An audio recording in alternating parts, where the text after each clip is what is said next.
కాబట్టి ఈ ఓటు ఎక్కడ ఉంటుంది, ఆ ఓటు అక్కడ ఉంటుంది. అక్కడ నేను లేకపోతే నా ఇల్లు ఖాళీ చేశానని ఆ ఇంటోళ్ళు చెప్తే ఈ పోల్ మేనేజ్మెంట్ చేసే బూత్ కమిటీ వాళ్ళు ఈ ఓటు అక్కడ ఇంకొకటితో వేయించేస్తారు నా బొమ్మ చూపెట్టేసి. అదే పోల్ మేనేజ్మెంట్ మమతా బెనర్జీలు, స్టాలిన్లు వీళ్ళందరూ చేసేది. ఈయన అది రైట్ చేశాడు, మంచిది. ఒక మనిషికి ఒక ఓటే ఉండాలి, కరెక్ట్. అదే సందర్భంలో చచ్చిపోయిన వాళ్ళు తీసేయమని ఎవరు చెప్తారు? శవం వచ్చి చెప్పదు. వాళ్ళ కుటుంబ సభ్యులు ఎన్నికల సంఘం దగ్గరికి వెళ్ళి అయ్యా అని వింత పత్రాలు ఇచ్చి ఎవడు చెప్పడం. మరి ఎలా సాధ్యమవుతుంది అంటే అది ఖచ్చితంగా సిస్టమ్ చెయ్యాలి. చేస్తున్నారా?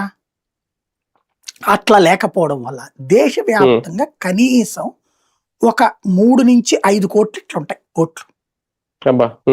100 కోట్ల ఓట్లలో దేశవ్యాప్తంగా కనీసం ఒక 5 కోట్ల ఓట్లు ఇట్లుంటాయి. కనీసం 5 కోట్ల ఓట్లు. అంటే ఇవి ఓట్లు చేల్చడానికి మాత్రం ఉపయోగపడతాయి సార్, లేదంటే గెలిపోవటం డిసైడ్ చేస్తారు? గెలిపోవటం డిసైడ్ చేస్తే ఇప్పుడు 5,000 10,000 ఓట్ల తేడాతో గెలిచే చోట ఈ మేనేజ్ చేసుకోగలిగితే చాలుగా, అదే అవును, ఈజీగా అయిపోతుందిగా.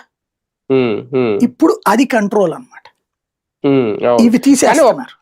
కానీ చాలా అంటే పశ్చిమ బెంగాల్లో కూడా జరుగుతుంది అంటున్నారు చాలా రాష్ట్రాల్లో. ఈ సరణ వ్యతిరేకిస్తూ అధికారుల మీద దాడులు చేయడం ఇదేమి సంస్కృతి? అంటే బెంగాల్లో వచ్చేటప్పటికి ఏంటంటే బంగ్లాదేశీ వాళ్ళ వల్ల జరుగుతుంది.